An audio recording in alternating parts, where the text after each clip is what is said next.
India express आपको दिखाए सच का आईना।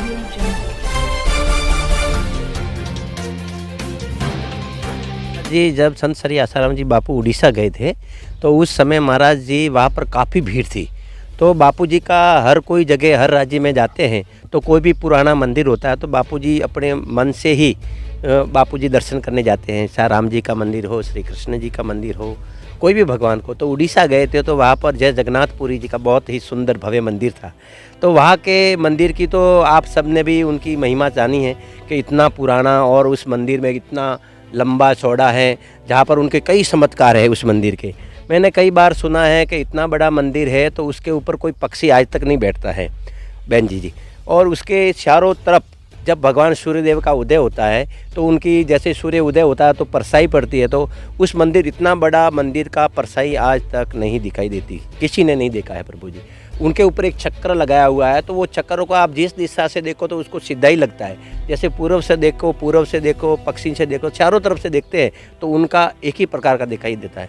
परंतु वहाँ पर आज तक वहाँ पर जो भी भोजन बनता है तो पूरे जो बर्तन हैं मिट्टी के बर्तन हैं और वहाँ पर जितने किलो चावल बनाए जाते हैं प्रसादी में वो आज तक कभी वो प्रसाद खुटा नहीं गया। चाहे 5,000 लोग जिम्मे, चाहे 50,000 जिम्मे, चाहे 5 लाख जिम्मे, उसका जगन्नाथपुरी भगवान का बहुत ही बड़ा चमत्कार है। वहाँ पर भगवान कृष्ण जी का सविग्रह है, मतलब कि वो लकड़े की बनाई हुई मूर्ति है श्री कृष्ण और उनकी बहन सुभद्रा और बलराम जी का। तो महाराज जी जब संत श्री आसाराम जी बापू जब गए तो बापू जी का सत्संग चल रहा था। उसके बाद में बापू जी सुबह सुबह में गए, मतलब कि जगन्नाथपुरी जी का दर्शन करने के लिए। तो जगन्नाथपुरी जी के जहाँ भी पंडित जी हैं, ब्राह्मण हैं, उनका और इस सनातन धर्म का बहुत ही बड़ा प्रभाव है कि इस मंदिर में सनातन धर्म ही भाई आ सकते हैं, उसके अलावा कोई भी धर्म का आदमी अंदर नहीं जा सकता। जैसे कोई भी क्रिश्चियन लोग हैं, मुसलमान लोग हैं, उन किसी को भी अंदर प्रवेश नहीं दिया जाता। परंतु जब परम पूज्य संत श्री आसाराम जी बापू जी जब गए तो उन पंडों को ऐसा लगा कि बापूजी जो अपने उनकी धोती पहनी हुई होती थी वो आड़ी धोती होती थी और वहाँ के पंडे लोग अपने और हिंदू धर्म मानने वाले पीछे ऐसे लंगोट मार देते हैं और गुरुजी आड़ी पहनते थे। तो उन लोगों को ये निश्चय था कि संत श्री आसाराम जी बापू ये कोई मुस्लिम संत है। तो महाराज जी उनको बापूजी को अंदर जाने नहीं दिया। तो उन पंडितों ने रोक दिया। तो बापूजी बाहर से ही दर्शन करके नमन करके वापस गए। अब क्या होता है कि वह मंदिर की जब आरतियाँ होती है और उनको 56 प्रकार के भोग लगाए जाते हैं, उसके बाद भगवान ने स्वीकार किया कि न किया, इसके लिए एक सोने की थाली होती है, उसमें गंगाजल होता है और जैसे ही पूजा पाठ पूरी हो गई उसके बाद में उस थाली के अंदर देखते हैं तो भगवान जगन्नाथपुरी का अंदर सविग्रह आ जाता है। परंतु जब बापूजी को बाहर रोका गया तो उसी दिन उन्होंने जो पूजा की तो उन्होंने देखा अंदर, तो महाराज जी उस थाली के अंदर कोई विग्रह नहीं आ रहा था।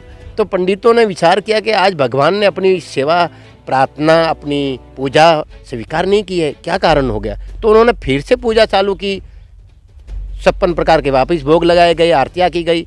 फिर अंदर देखते हैं महाराज जी तो उस थाली के अंदर जगन्नाथपुरी भगवान का फोटो नहीं आता है, परंतु उसके अंदर देखते हैं तो संत श्री आसाराम जी बापू का फोटो आ जाता है, दाढ़ी वाले बाबा देखते हैं। तो पंडित जी एक दूसरे को बताते हैं कि ये तो वही महाराज है जो अपने सुबह में रोका था और वही उनका फोटो आ गया।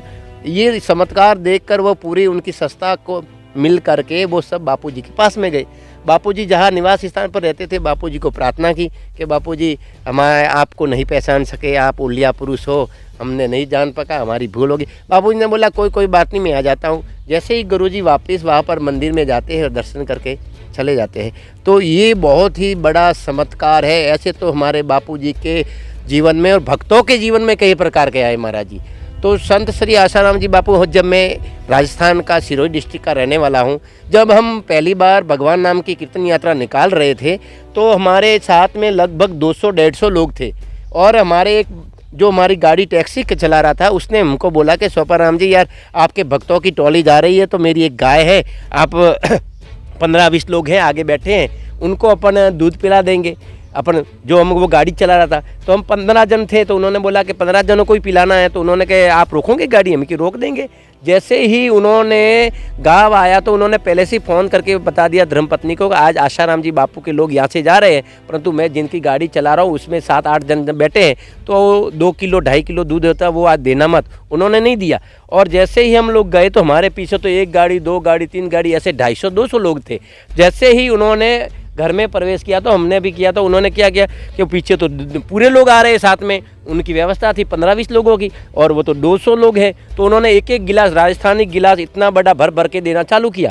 देते गए उन्होंने, वो तो घबरा गया।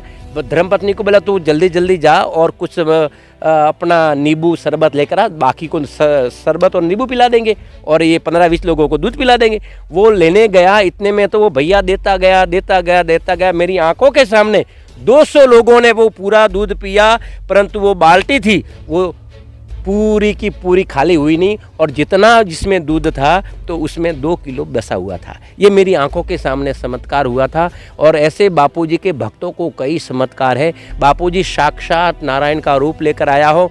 मैं तो ये कहता हूँ जो भी ये वीडियो मेरा सुन रहे हैं ये एकदम साकार सत्य बात है। और आपके जीवन में भी यदि कोई भी किसी भी जो भी सुन रहे हैं तो मैं ये वादा के साथ कहता हूँ कि बापू की जीवन चरित्र की एक छोटी सी किताब है जिसका नाम है आशा रामायण जी। आप 108 बार करना, आपकी जो भी मनोकामना है वो पूरी होगी, ये पक्की बात है। हरिओम हरिओम। इंडिया एक्सप्रेस आपको दिखाए सच का।